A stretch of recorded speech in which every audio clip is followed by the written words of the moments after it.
It's important to realize there's no such thing as an ideological or ethical vacuum. Every single second, every single act, even every purchase you make is steaming from some ideology. This is interesting to experiment, if you want to, on yourself. Try to drink Coca-Cola or whatever without the ideology of Coca-Cola.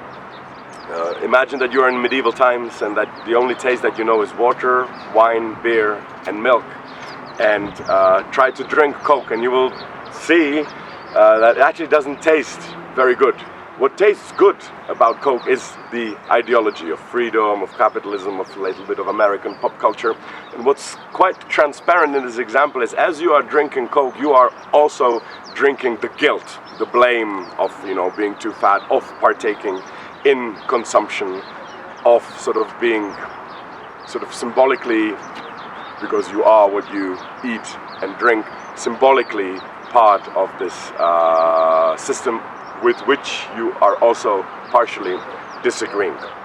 So you can see that economics, in a way, you can also say that it's becoming the most ecumenical, the biggest common denominator of our globe. We understand that every culture has a different way of dressing, different dances, different food, different beliefs, but it's only one economics. And how we are sort of focusing on this belief can be nicely seen in the fact that we believe that the system will collapse if it doesn't sort of keep evangelizing itself and the world. Nice example of that is, for example, communication.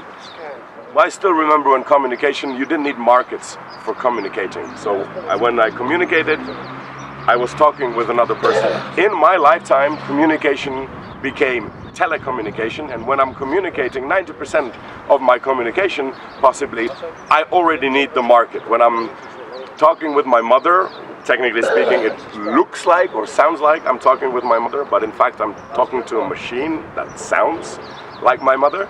But nevertheless, I now employ hundreds and possibly even thousands of people to do that connection. So in this you can see how we've taken something that was quite internal, communication, and we've given it over to the market, and thanks to this, it gave us a lot of GDP growth, exactly. A lot of GDP growth. So try to contemplate a little bit on the fact that the economic system, the economic ideology, which has its ethics, is replacing our traditional religious beliefs.